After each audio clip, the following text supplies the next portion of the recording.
Good afternoon, everyone. My name is Dr. Eric Toring, and I want to welcome everyone to today's webinar. Uh, the webinar today is sponsored by the American College of Veterinary Preventive Medicine, the National Association of Federal Veterinarians, the U.S. Animal Health Association, the American Association of Food Safety and Public Health Veterinarians, and the National Association of State Public Health Veterinarians. I would like to introduce our speaker today. Dr. Neil Biseau is a veterinarian with experience in food safety at the wildlife-human interface in Hawaii. He completed his veterinary training at Iowa State University and mastered public health at the University of Iowa in 2021.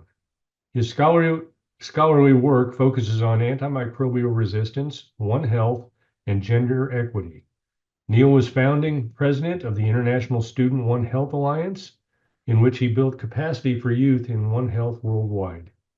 He remains with that organization as a trustee. Additionally, Neil serves in various capacities with the nonprofit One Health Commission, the National Association of Federal Veterinarians, and the Committee on International Veterinary Affairs of the American Veterinary Medical Association. I'm pleased to turn this presentation over to Dr. Neil Biseau. Thank you, Dr. Torrey, for that excellent introduction. So today we're going to be talking about global One Health perspectives, specifically on antimicrobial resistance. A couple disclaimers before we get into the meat of everything.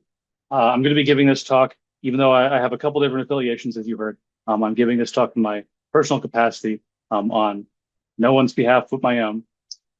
Also, the information that we're going to be talking over today is largely based on a book chapter, actually, that's myself and Dr. Laura Kahn wrote, and that's going to be an upcoming book called the Global One Health Infectious Diseases, an Interdisciplinary Practitioner's Guide.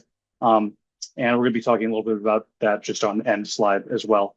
So if this does interest you, you can find more information, just general sources there. And also you can keep an eye out. Actually, it's just a general warning or like a word for the wise. The literature, the science, the rate of science on this topic moves forward so fast on specifically AMR. And very well, maybe in a month, there might be a new study that comes out that sort of not necessarily overturns, but updates one of the things I've said. So this is something you always want to keep your ear to the ground for. We're going to be using a variety of terms today, shorthands for different things. And I'm sure many of you are familiar with AMR, being antimicrobial resistance. AMU is also antimicrobial use, and AM just by itself is antimicrobial. LMIC is low and middle income country, and HIC is high income country. So many of you also probably know that antimicrobials are more than just antibiotics. That being said, we are going to be focusing on specifically antibiotics today, at least for most of the discussion that we're going to be talking about. That's because that comprises a large portion of the global burden of disease for which you would treat with chemotherapeutic agents or pharmacotherapeutic agents. And that's going to be less the case with, viral infections and such. So a lot of the discussion in general and specifically for this session is going to be involving antibiotics specifically. A brief review on what AMR is. It's basically just Darwinian evolution, as many of you also probably know. And that's whereby you basically kill off a large portion of the population with selective pressure, that being antimicrobials in this case. And then some of those survive naturally, or in many cases, they do. And then those will go on to propagate themselves further, and they will have resistance to that selective pressure. And in that case, or in this case, that is specifically antimicrobial resistance, or AMR. So looking at this, kind of stepping back and looking at things from a global perspective, we can broadly divide the domains in which AMR is studied into humans, livestock, aquaculture / fisheries, as well as companion animals. The environment, of course, as well. That's a very important part of the One Health triad that's often somewhat overlooked. That being said, there are kind of emerging efforts to study that in a more cohesive way for One Health purposes. And we'll be getting a little bit more into that in the next couple of slides as well. In human populations, this is an incredibly commonly cited study. If you are at all interested in One Health as a general topic or AMR as a specific topic, I would give this study a read. It found that in 2019, there were 5 million deaths that were associated with infections from ARB or antimicrobial resistant bacteria. And 1.3 of those were specifically directly attributed to those ARBs. And that study is Global Burden of Bacterial Antimicrobial Resistance in 2019. So this map just shows the relative AMR level in humans across the globe. In general, you can see that the highest number of AMR is going to be in those sort of low and middle income countries. You can see a lot in sub-Saharan Africa. You can see a lot in Latin America and Southeast Asia as well. The highest number of deaths from ARB were specifically due to MRSA, and I believe that was from that 2019 study, or rather a 2022 study looking at 2019 data. Other really common infections were E. coli, Klebsiella, Acinetobacter baumannii, as well as multi-drug resistant tuberculosis. And again, we do see that AMR tends to be in those higher income countries, in those HICs, a little bit lower. So this looks specifically at critical pathogens in humans. So the WHO, the World Health Organization, specifically lists out critically important pathogens as well as antimicrobials in human medicine. And they just updated that list this year.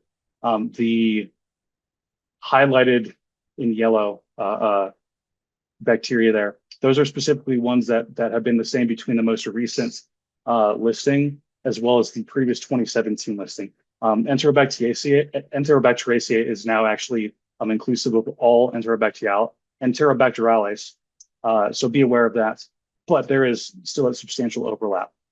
And we do see that is that specifically those critically important pathogens, those are still very prevalent and on the rise in many areas as well in terms of human infections.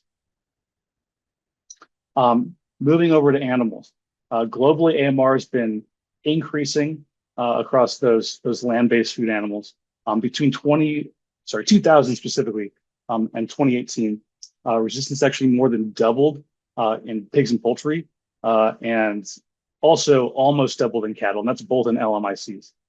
The highest proportion of those ARBs in animals were generally clustered around urban centers, and that was especially the case in India as well as China. Some of the common resistances were penicillins, tetracyclines, as well as sulfonamides. And just in general, you're going to see those comprising sort of the usual suspects, so to speak, in terms of at least human resistance, and that's pretty readily attributable to their widespread availability, especially in low and middle income countries, in which resistance is going to be on the rise for many reasons we're going to get into soon. In the aquaculture and fisheries, aquaculture being where basically you farm the fish, and fisheries being where you wild catch them, generally speaking, at least. A lot of the analysis that we actually have for where AMR is for Asia, which constitutes, I believe, like 70% of consumption worldwide for that. So it's pretty similar. It's a pretty similar story to livestock in those LMICs. The AMR that we see is much more common against penicillins, sulfonamides, tetracyclines, also macrolides versus other antimicrobials. And the bacteria themselves are a little bit different. Vibrio, common resistant bacteria, Aeromonas as well as E. coli still. AMR does appear to be decreasing in those settings. In recent years, it's difficult to characterize exactly why that is, but that is a phenomenon that's been noted. I believe in a 2020 paper on the matter. And this is actually another paper I was able to find that just really nice laid out some of the usual suspects basically for what they're finding resistances to, as well as those really common species of bacteria to which they have, or which have those resistant traits. In companion animals specifically, the data on this is pretty, in terms of a global perspective, a little bit spotty in some of the higher income countries like the United States. the UK, some places in, I believe, the Nordic countries. There are some efforts, some from the government, a lot from academia, to begin characterizing in a systematic way what AMR is in companion animals. That is an ongoing effort right now. And basically, I'll have to get back to you later to tell you how that's going at a later time. So here we see some of the data that's coming together for the environmental component of AMR. It's only been very recently, since maybe 2022, that we've seen a lot of really systematic studies on a global scale that look at environmental sources, like specifically soil, water sources, or depositions of AMR, and then try and kind of correlate that to sources, anthropogenic sources, and risk that poses to humans. And this is just a really cool picture from one of those. And you tend to see those higher amounts of resistance, those higher amounts of resistance abundance in parts per million, clustering around human centers, so urban centers, centers of agriculture, and some of those potential causes are reasons we're going to get into as well. And you can see here, this is basically that same kind of thing, but with ARGs, specifically antimicrobial resistant genes that have been found in the global water system, or the world ocean. So one of the biggest drivers in general of AMR is just using antimicrobials, or AMU. And in humans and animals, the use cases are fairly similar. You want to be able to treat or prevent disease. In animals, this is a decreasing phenomenon. You can see them used for growth promotion. Globally speaking, I believe 3/4 of countries per the World Organization of Animal Health at least say that they do not use growth promoters, or they disallow them in their regulations, with their national regulations. Some other work that I've been a part of recently has had some trouble verifying that. So there needs to be some, I suppose, convergence on what the reality is there. But it is nonetheless very much decreasing across the globe. There is increased attention to specifically growth promotion and trying to decrease what you call non-judicious sources of AMU. And plants in the environment, you can use them also to prevent disease, to prevent spoilage as well.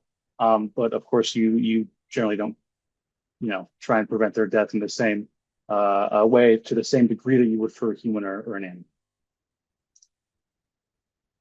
So this is just use in all species for which really that wide-scale data exists on a global level, with projections out to 2030. You can see that use right now is at around 20,000 tons, specifically tons. And mind you, you're going to have different doses for different kinds of antimicrobials. So like your doses for fluoroquinolones are probably going to be less than they would be for in terms of mass, and they would be like penicillin or something like that. So it's not like the best measure, and we'll get into that a little bit further as well. But it's one of the best it's one of the best sort of compilations of data we can do at this point in time. And you can see that humans are at the bottom and comprise a large amount of use. However, livestock biomass on Earth exceeds that of humans by about 70%. Also, livestock use in terms of mg per kg biomass of antimicrobials is a little bit higher than humans, though that is liable to change within perhaps a number of decades. And you also see, so one of the biggest livestock species on Earth, swine, and you can see that comprises a large amount of the use there. And then fish are also a large component at the very top there. This is from originally a fish study. And that's those dashes there are just a margin of error. And you see that that's still projected to get bigger and bigger by 2030, even though those humans at the bottom, you can see us humans, I suppose, are kind of leveling out, or expected to level out.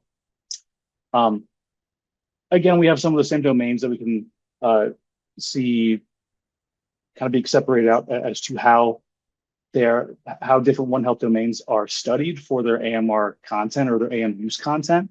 And that's still humans, livestock, the aquatic side, plants, and companion animals, again, tend not to be studied quite as closely, kind of like plants, but we'll get into that a little bit. So this is, as of 2018, what overall human antimicrobial use looked like on a per country basis, on a national basis, worldwide. And that's in terms of defined daily doses per 1,000 people per day. Now, I was saying before that doing it in terms of just pure measuring antimicrobial use in terms of just pure mass of the drug is not optimal. Defined daily doses is for humans specifically what you would use a drug for its most common indication for 1 day for a 70 kilogram male. And obviously that makes quite a bit of assumptions, but it really helps standardize your use across very large data sets. Now, especially between different species of livestock, that's pretty difficult to do. And there's a couple different methods that people use to try and get around that, basically. But you don't see DDDs nearly as often in animals as you do in humans. You see in human AMU globally, you see that in higher income countries, per capita use slightly fell from, I believe that's 2000 to 2018. But overall use, just because populations get bigger, did go up. In low and middle income countries, in those LMICs, you see, particularly in some places, use really exploding. And I think increasing maybe on average 40 to 50%. And that's because they're having more and more availability for it. And it's becoming a sort of larger staple part of some of their healthcare settings and some of their healthcare systems. And this is just to kind of demonstrate that this is real GDP growth for 2022. And barring the places that are essentially current war zones, you see a lot of those low and middle income countries having really, really big expansions in their economies, in their GDP. And that's correlating with a lot of increases in, again, those healthcare systems, those livestock rearing systems, and their ability to basically purchase more and more kind of advanced technologies for those, in which AMs and antimicrobials are certainly included. And this is specifically carbapenem and cephalosporin, so basically like high, critically important antimicrobial use across the world. And there's not data in every place for that, as you can see. But we do see that use of those does vary quite heavily, and in some places it's quite high. So it's something that, as sort of a part of a global effort, we really need to leverage some of our mechanisms, some of our global governance mechanisms to try and reel in. And that's going to be towards sort of the end of the slide set. We need to talk about that. So AMU and livestock specifically. So this is a really great map that is, I believe, at like a 10 kilometer per pixel or 10 mile per pixel density. And you can see that AMUs just light up in areas where there are many different high density of livestock species. That's particularly the case, of course, in China. Lots and lots of pigs being grown there. In the Indus and Ganges River deltas and valleys, as well as, of course, Brazil and the US Midwest, as well as a couple places in the EU, though use in the EU tends to be a little bit lower than it is in the US, outside of maybe like Poland and a couple other places. But you can see basically what those kind of geospatial trends tend to look like, and some of those socioeconomic trends even, as far as where those AMs are being used in livestock and potentially why. So one of those workarounds for DDDs that people use are milligrams by population correction units, and that's basically a way to kind of equalize or kind of account for the fact that you have different heads of, you have different sizes basically of each different livestock species but regardless, you are going to have basically, if you have a million broiler operation, that's still like a lot of biomass and a lot of different individuals running around creating kind of a dynamic system in which disease transfer can occur and antimicrobial resistance can evolve. And maybe it's even a little bit more dynamic on like a per biomass basis than the same amount of cattle. And that kind of helps take some of that into account, to the best of my understanding, at least. And you see that AMU is basically highest currently in high countries, though similar to human medicine, that's something that is going to be kind of an inverting trend. We're seeing decreasing use in those high income countries as there are efforts to be more judicious with use, to use better sort of production systems that just prevent disease from occurring in the first place. And we're going to see that use exploding a lot in especially some localities in LMICs and developing areas. And this is just to demonstrate further where all of those livestock are being reared. You see right now some of the kind of smallest producers being basically in Africa, though they're going to be expanding with time. And speaking to that a little bit more is here. This is just over the past, 6 decades now, the growth that's occurred in livestock growth, in livestock production worldwide. A lot of that's been driven by Asia, because they've had some of the most substantial economic growth, especially between China and India. But again, that's a trend that we're likely going to be seeing sort of being passed on to at least certain places in Africa in due time. So use in aquaculture, this basically demonstrates that Asia is a extremely large producer of that and also extremely large user of antimicrobials in aquaculture. Over 10,000 tons were used in 2017. That was mostly like quinolones, tetracyclines, phenocols, and sulfonamides. That is expected to climb to about 13,500 tons by 2030 specifically. As of 2017, they used basically the highest per biomass amount of antimicrobials of any sort of the domains that we've looked at so far that we know of, at least. And that's at about 165 mg per kg. I'm not sure exactly if that has to do with the method of basically distribution. You're not going to go and like give every, give a treatment or whatever to every single fish. You're going to be putting it in like a vat effectively. So if anyone has any comment on that, I would be more than happy to hear about that. In crop agriculture, this is extremely not well characterized compared to animals, basically. It does look like use is substantially less than that of animals, just because we're not really trying to, again, prevent diseases in them in the same way that we would in animals or in humans as well. And also, keep in mind, this is spread out over a lot more biomass than used in livestock. Crop agriculture is, in terms of biomass, far exceeding the volume, or I guess mass, of animal life on Earth. And the reason there is less focus in general is there's just less pathogens that are shared between plants and humans, as opposed to animals and humans. And a lot of these One Health problems that we tackle are sort of reflexive on human health. A lot of it kind of is something that we're only focusing on because it has an impact on human health and might not necessarily be for the good of like specifically, the grass, specifically the good of whatever large population. Or at the very least, that's why that's largely dictating the money that kind of flows into these different areas of study and public health action. But y'all probably knew that already.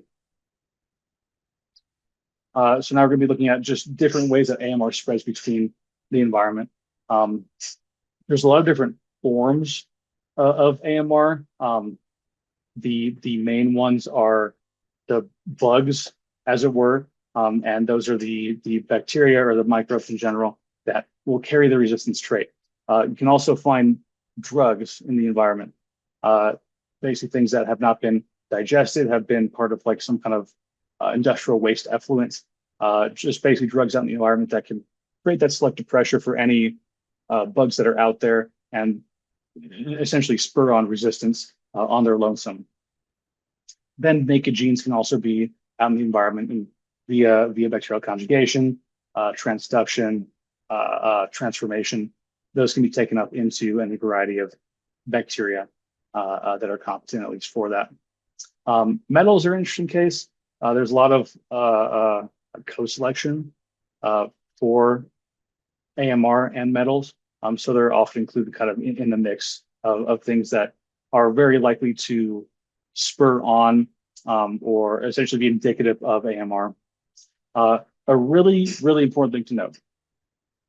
AMR is a very, just in terms of evolutionary like physiology, is the extremely common sense survival mechanism or competitive mechanism to have. And because of that, it's extremely ancient and it's everywhere. And the main reason that we're focusing on AMR at all is because many things that humans have done may have increased it, from that sort of baseline that you might otherwise expect to be at, and go on to affect our ability to, of course, prevent and treat disease in human and animal and whatever other populations. So we do expect to see it everywhere.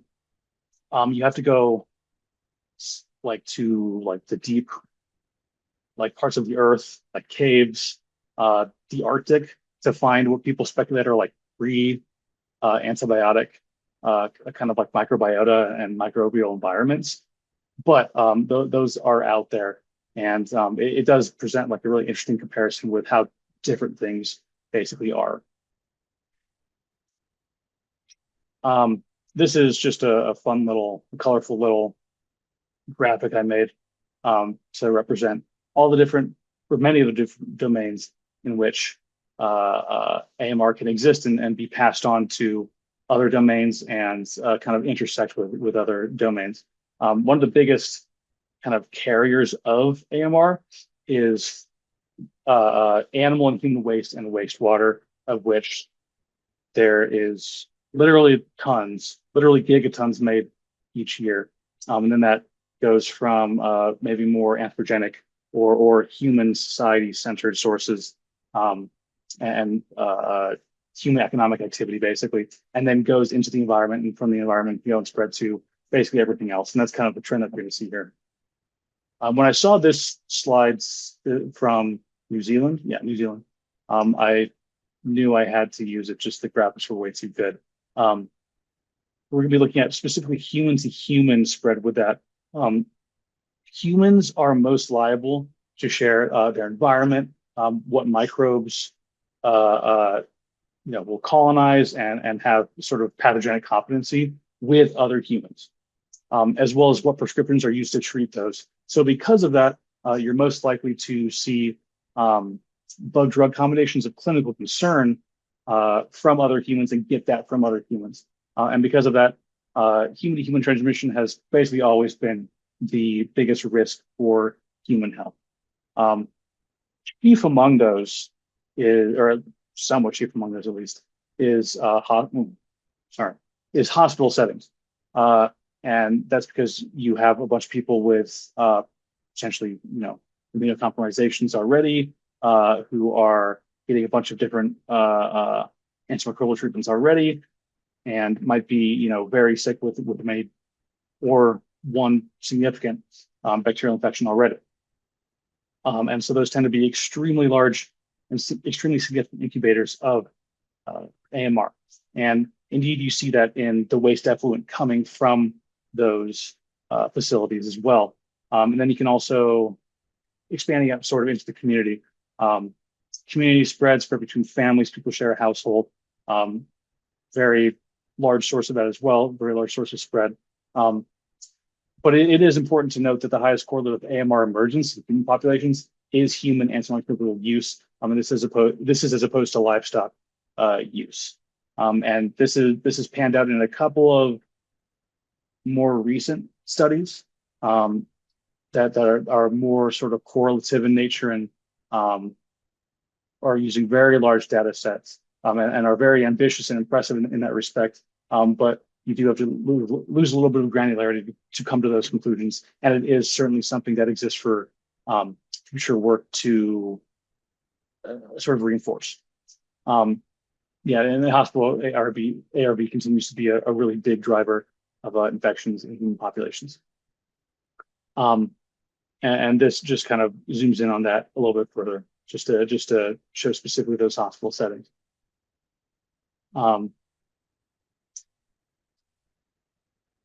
Moving on to kind of that sewage and how that spreads to other parts of the environment. This is one of our previous slides, and it just shows specifically from sewage sources how people were able to identify the prevalence of AMR in different human population. And that's because sewage is a large carrier of AMR specifically. And that can go and carry it into via those waste effluents into the soil and into any variety of things because there's so much of it. And that's both from humans and animals. Humans and animals produce like 4 trillion tons of feces in 2014, or 4,000 gigatons I had in my previous graphic. 80% of that is from animals because their biomass outclasses us by such a large amount. And much of that will go on to fertilize crops specifically. A lot of times for some uses, and especially some drugs, some species of livestock, or just animals in general, if they consume orally antimicrobials, potentially a very high amount of that can be not digested or basically biologically altered at all, up to like 80 to 90% in some cases. So that basically all goes out the other end and is used to fertilize crops, whatever. And then that will exist in that environment, put that selective pressure on all those different bacteria that have the ability, because they're from those feces, to colonize, to pathogenize, any variety of species, especially with something like E. coli. And then you basically just gone and added one more pathogenicity factor to it, or to that population via that, survival of the fittest sort of dynamic. One thing that's really important to note about specifically livestock waste is that waste systems generally don't process animal waste or sort of amend it or like heat it or what have you to eliminate those bacteria, to eliminate those antimicrobials and antimicrobial resistant genes. They do for humans. However, that livestock waste is much more voluminous than that of humans. So, thus there's the problem.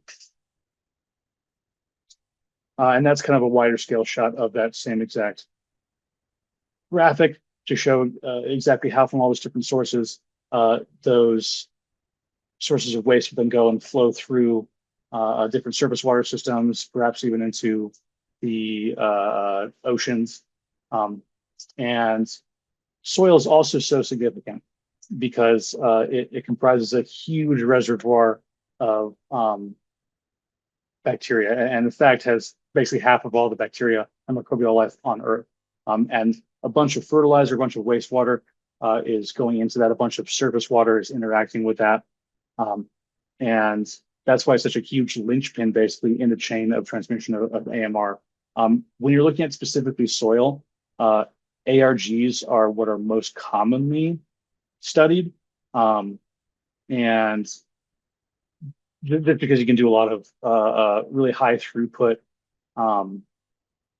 testing for that, as far as like shotgun sequencing or what have you. You don't have to do a lot of microbial culture. So in a lot of these like really big environmental studies, this is the same case for water as well. You see people going mostly for those ARGs And also if you use like a digest protocol or whatever, you can also still get those genes from those bacteria, especially if they're on like a plasmid or whatever. Uh, but you just don't have to worry about those growing out culture steps. And this is back to showing that same thing about soil. You can see that there's just around a lot of human beings in general and human activity, as well as populations of population centers for livestock. Um, you can see a lot of that those ARGs in soil. And same thing again with water. One other source of spread that's interesting, or I guess two here, uh, are arthropods, and this is starting about here. Things get a little bit more politically sensitive with this issue, just because there are various routes of transmission between different kind of like veterinary or like animal livestock settings that can affect the human health, and at least in the United States, as well as some other places, there can be a kind of a decent amount of finger pointing. A lot of that's gotten better in the past uh, probably decade and a half or so. Though there, especially in some settings, are still some like sort of intractable differences between those different interests.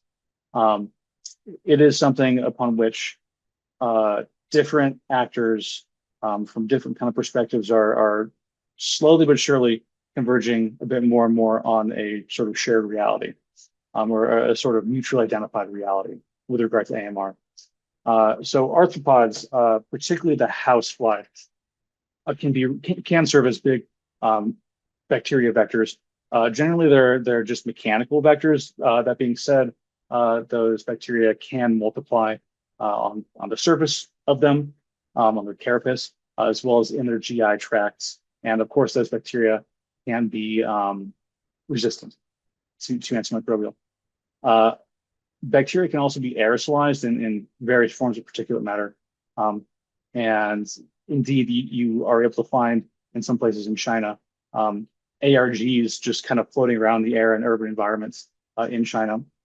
And both of those are some ways in which I think what typically kind of makes the most news is if you find some population, either if you're looking at directly human health or if you're looking at just kind of the presence of AMR around kind of CAFO settings or just high intensity livestock settings. You can find AMR where people have gone there and done that, and that's why it's become a relatively sensitive issue for some folks. Also, wildlife can serve as a reservoir and potentially even a vector of AMR. This is from actually another writing I did with Dr. Laura Kahn this year. And this is basically just the different kind of magnitudes of spread is what those arrow sides represent between those different kind of domains, boxes, sectors, however you want to consider them. Birds have been implicated pretty heavily in this because they're able to circumvent a lot of physical barriers that grounded animals and non-flighted animals, can't. Other really relatively well-studied species among wildlife species, that is, for AMR, include like boars, cervids, and deer, migratory waterfowl specifically, as well as small animals. Wild fish seem like they have, and this is kind of going back to those water effluents, can have really high amounts of AMR depending on where you find them. And a lot of times that AMR can be correlated pretty heavily with the effluents that feed into whatever like estuaries or surface water systems that they're found in. I think there's some studies from, or at least one study from like Ohio that found that pretty readily. And that was for ARB, antimicrobial resistant bacteria in surface water fish or in freshwater fish. And then this is kind of just an extension of that previous diagram that looks at a bit more the urban dynamic for this, where you have these kind of paradomestic animals that fly or crawl or scurry around you, your pets, and your house that can serve as a novel or basically an expanded number of contact points, incubation points, just epidemiologic points in general, for which AMR can spread, incubate, change, and sort of just serve as a more dynamic ecosystem than people may have originally thought. Foodborne, this is probably one of the biggest ways that, especially with people, what is it like? More and more people basically are becoming more and more separated from farms, especially in high income settings. And particularly given that food, animal-based food, is a big way in which you can see transmission going from those livestock settings to like urban, suburban, or just non-agrarian rural setting. And there's mixed evidence on what exact production systems will lead to the least AMR in like a meat sample. There's been pretty mixed findings on whether like antibiotic free farms will actually produce like antimicrobial resistant free beef or pork or what have you. So that's been pretty interesting to see. It's also pretty difficult to draw conclusions on like whether plant or animal source food pose greater risks with regard to specifically AMR, because a lot of those plants are of course going to be amended with, or rather fertilized with those with basically waste from those animal livestock settings. So there's a lot of connection there that's really hard to separate out. And at least from what I've seen, there has been a whole lot of research that's like really thoroughly tried to segregate that out, interrogate those facts, and try and sort of attribute like a relative risk between those different domains of food sourcings. As far as food animal to human spread, this is mostly talking about that is an occupational consideration. So people who are around food animals a lot is how a lot of that transmission that we see directly occurs.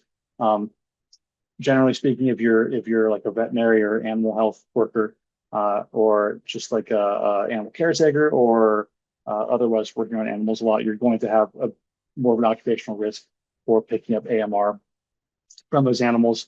It's not really well studied, to the best of my understanding, at least the other way around. Again, a lot of these One Health considerations are reflexive upon human well-being. Within this context, MRSA is the most well studied, and within the setting of like pig farms, for example, you can find a lot of times there's like mutual carriage of the same genotype or strain or what have you of MRSA between the pigs being cared for and the farm workers.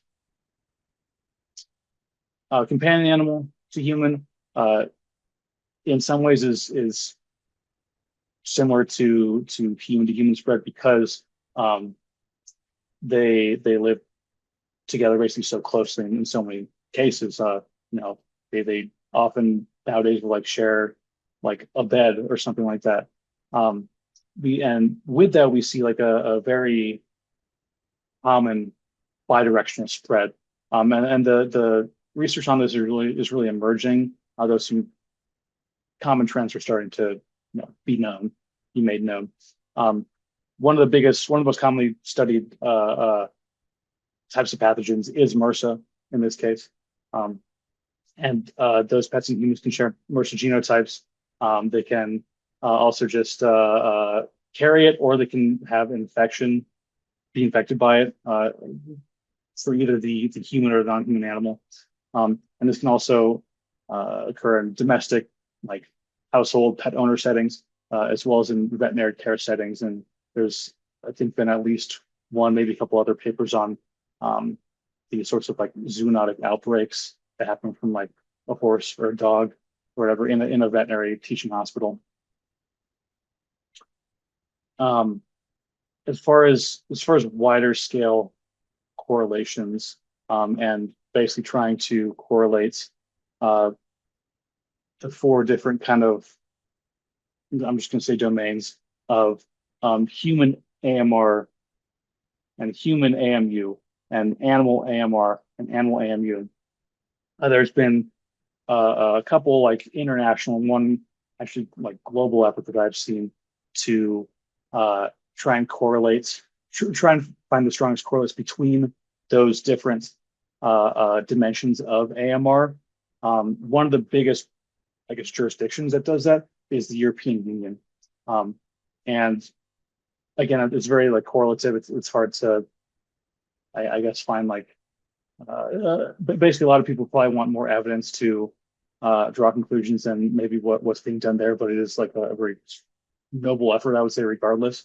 And they do indeed find that you can correlate uh, at the population scale AMU in livestock with AMR in human isolates. And this study, global pattern correlating the emergence of AMR in humans, that is another recent work, I think that's maybe 2022, 2023, that looked at that at sort of a global scale. And I believe they did find that, that one other study that I'm thinking of found that uh, uh, the highest correlates of use in human resistance is human use, um, and not livestock specifically. So that's an emerging body of work. It's really interesting actually to see what people are finding with that. But it does require kind of abstractifying, if that's a word, a lot of different data from a lot of different places that's collected in a lot of different ways. And it's really awesome people are doing this. But there's definitely a long road ahead of us to sort of standardize our collection systems and our analysis systems, and also to bring some of this from more of an academic setting. You know, bar what's going on in the EU. That's happening at the governmental level, and bringing that into a more sort of regularized surveillance type system, or surveillance and analysis type system, because most of the knowledge that we have on AMRs, particularly in livestock and animal populations, is sort of in more of an academic setting as opposed to being done by like a public health authority or something like it is for human interests. So getting a bit more into that, we're going to look at how we have sort of made regulations and just taken general steps to prevent AMR in the past, leading up to now. And so this is just like a basic timeline of significant steps of drug development, as well as resistance emergence, and also regulations to prevent the use of antimicrobials in a non-judicious manner.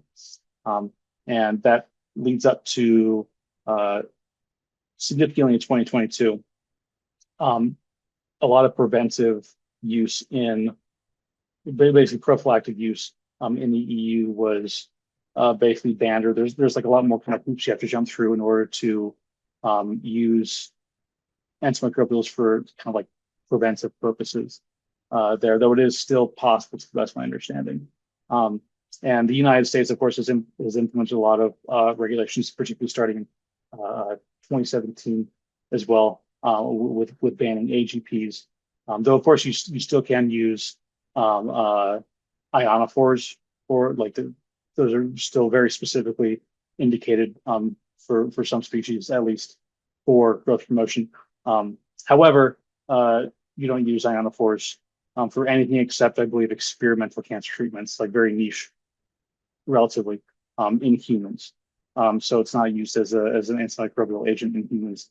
So that it sort of gets that's not considered. And actually, in the EU, my understanding is that those ionophores are not even considered antimicrobials for their regulations, though by technical definition they do have antimicrobial activity. Yeah, so basically, the EU has been sort of ahead of most other places Again, this is something that's a little bit of a political sort of thing.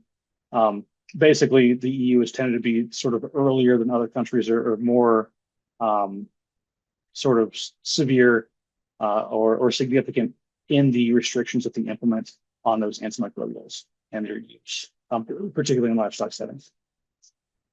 A really big event that happened in terms of bringing the entire world together as far as how we're going to tackle this AMR problem was in 2015, and a couple kind of preludes to that in 2014, actually, in which the WHO created the Global Action Plan. And that basically outlines kind of those 5 different steps that many different countries have taken and turned into national action plans. And even this picture is a little bit outdated at this point, but basically it just says what countries have made national action plans by which to guide particularly government efforts, as well as some private sector and NGO related efforts against AMR within those national contexts. That's done in a way that is consistent with one another and consistent with that global plan as well. Another big step in this whole kind of fight against AMR was from 2016 to 2019. There was this thing called the UN Interagency Coordinating Group on AMR, or IACG. And they, in 2019, released a big report that gave a bunch of recommendations on how exactly, from like a technical perspective, to tackle the AMR problem. And it was essentially, just as the title would suggest, be more aggressive in collaborating in funding antimicrobial development for novel drugs, that is, as well as methods of just prevention to prevent those diseases from occurring in the first place, so you don't have to deal with AMR from the get-go. And starting even before any of that and into now, you have the One Health quadripartite, or what before was the One Health tripartite, and then in 2022 became the quadripartite with the addition of the United Nations Environment Program, though it originally consisted of WOA, previously OIE, as well as the World Health Organization, as well as the Food and Agriculture Organization of the United Nations. And in 2022, they made sort of a joint action plan for how they are going to, well, jointly tackle One Health issues such as AMR, and encourage between themselves at the intergovernmental level, and also lending their expertise and technical competencies at the national level, making that happen at those levels of settings. Also, there's tons of different organizations that are trying to develop novel antibiotics, antimicrobials, or streamline the funding, create funding pipelines to do so. And GRDP or GARDP, as well as CARBEX are 2 really big efforts via which that's done, basically. Bunch of different what you call civil society or NGO groups, as well as academic ones. Global R&D Hub is basically something that does kind of the homework to find where drug development is happening and kind of consolidate information about the state of drug development, antimicrobial drug development worldwide. Reactors are like a really big advocacy and awareness outfit. The AMR Policy Accelerator is exactly what it sounds like. It basically tries to help people, particularly governments, create effective AMR policies. ICARS does that too, actually, and EU JAMRI is they're more of a project, I guess, but they're kind of in the mix with these guys in terms of having similar projects. There's a bunch of different global surveillance networks now, or rather, there's a couple, I guess. GLASS is the WHO's main network, and most countries contribute to both use and resistance data for antimicrobials, and then antimicrobial resistance. And you can download that as just like a spreadsheet from, I believe, their database for that. Recently, within the past year, I think maybe year and a half, WOA, the World Organization for Animal Health, has a dashboard for antimicrobial use and also like restriction policies in livestock on a global scale. You can see there most countries are reporting 155 out of what 193. And then FAO, sorry, FAO has in-farm, which is not quite a global surveillance system, but it's a global system that helps different countries at the national level to conduct disease, or rather antimicrobial, I believe, resistance surveillance at that level. These are different regional networks. So there's one for Latin America, there's one for Europe, one for Eurasia, one for East and South Asia. And that's kind of the overlap between them, and their overlap with glass as well. These are just a bunch of different national surveillance networks that exist. And this is that book that I was talking to you about. If this was something that piqued your interest, this is going to be coming out. I don't know exactly when, but I believe it's going to be the next couple months. And I was very, very grateful to have been invited by Dr. Will Sander and Dr. Laura Kahn to have helped out with the chapter. So that's coming soon. And with that, I would be happy to take any questions that you all have. Excellent. So we do have some questions in the Q&A panel right now, and I can just take those one by one. Well, I guess there's only two of them right now. But feel free to put in more if you have them. We have from Stephen Recant, sorry if I said that wrong. Is counterfeiting either fully fake drugs or antimicrobials not an advertised strength of major issue? And you're absolutely right that that failure treatment is just a big perpetuator of AMR. I'm not sure exactly the magnitude of the issue. I'm pretty sure that and just drug counterfeiting in general is an issue. Yeah, I'm not really able to speak to the exact size of that problem. Sorry, I guess I'm not specifically an expert in that territory, at least not yet, perhaps. Our next question from Anonymous. If there is no selection pressure for resistance, will the bacteria return back to their susceptible genotype?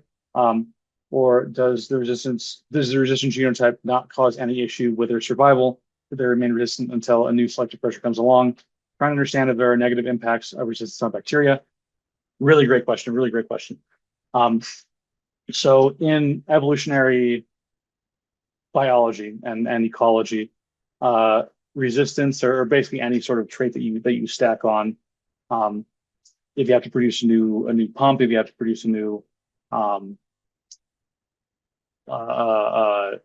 what is it, DNA helicase or what have you, that's going to take ATP energy, and that's going to lead to a lack of kind of efficiency and be represented as a fitness cost in some settings. That is. So with that, if you don't have any selective pressure, you're going to see those growing out more slowly, even if only slightly so. Like some mutations in, I believe some of the big resistance mutations in like Staphylococcus for like rifampicin, for example, will see those only growing like 97, 98%. I say 97, I say only, but it's still pretty close. But when you're dealing with those log rates of growth that you see in those microbial populations, at least, and with the quick generation times that they have, then you can see those being outgrown pretty quickly. I forget. I recently looked into what in like human hospital settings you see for how fast the resistance goes away. And once you lay off the selective pressure for like a given drug, I think in some contexts you might see that within like months, give or take. But there can be a lot of different factors that go into it. Of course, like the specific bug drug combination. You have like suicide plasmids basically whereby basically if you don't if you lose the plasmid that might have like the resistance trait or whatever on it, or stop coding for it, then like the bacteria dies basically, and that lineage dies out. So only the resistant lineages can continue on. But basically, in brief, you do have a bit of a fitness cost in those settings lacking selective pressure at like a very basic level, just because it does take more energy to create those resistance traits. From Michelle Moncrief, and again, I'm sorry if I'm not saying these right. How has your research identified a metric for measuring AMU in livestock that is particularly well suited for practical application beyond academia? That is the question. And behavior change is not something I have a whole lot of experience with, though that is like kind of the crux of a lot of public health implementation research. A lot of what's happened, I think I saw some folks here from California that are working specifically in their Department of Public Health. And they might actually be able to speak to that much better than I can. So yeah, I think I saw Kim Conway here and Dr. Starr as well. So if you have anything for that, please feel free to put them in the chat or what have you. But yeah, getting outside the ivory towers in a way that can be implemented quickly, cheaply, maybe without a lot of like training at a large scale is difficult and not something I'm like intimately familiar with, at least not at the top of my head.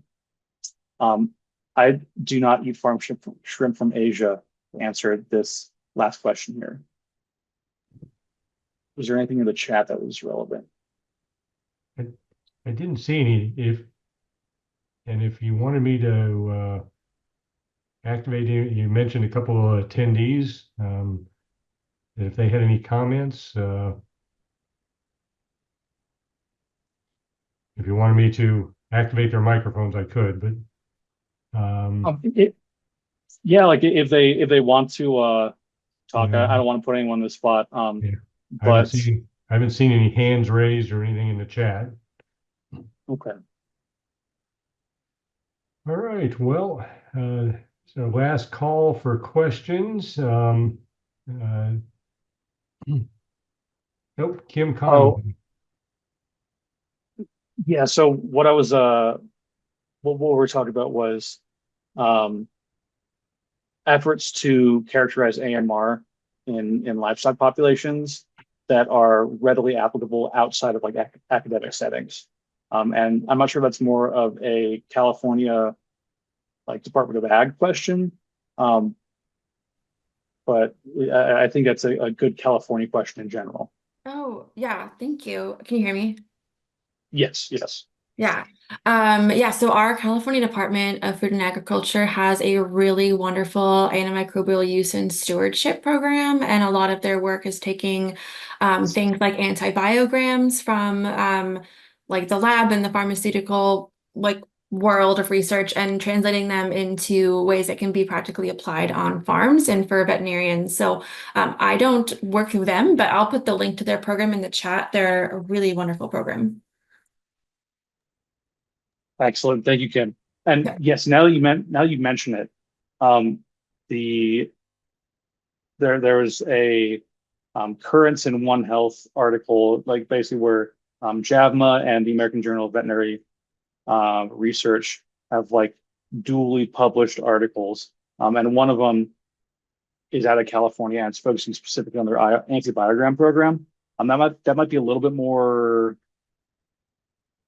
high level, if not academic in nature, but it might speak to a little bit of what you're asking about as well. And I can see if I can find a link to that as well. All right.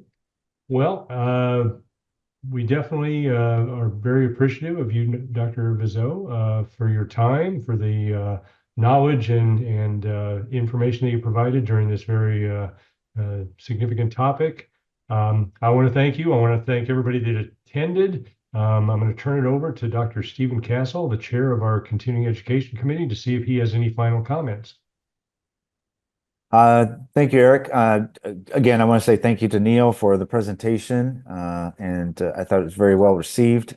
Lots of applause there. So, if anybody has any other topics that they'd like to see, be sure that you email us at the CE committee. You can also find on the website the form to fill out in order to, if you have a topic that you'd like to see presented. So, thanks again, Neil, for the great presentation. Thank you for having me. And thanks everyone for attending. Yeah, and I'm going to close out today's session. Thanks again for attending. Everybody be safe and keep an eye out for future invitations to continuing education webinars like this. Thank you very much. Goodbye.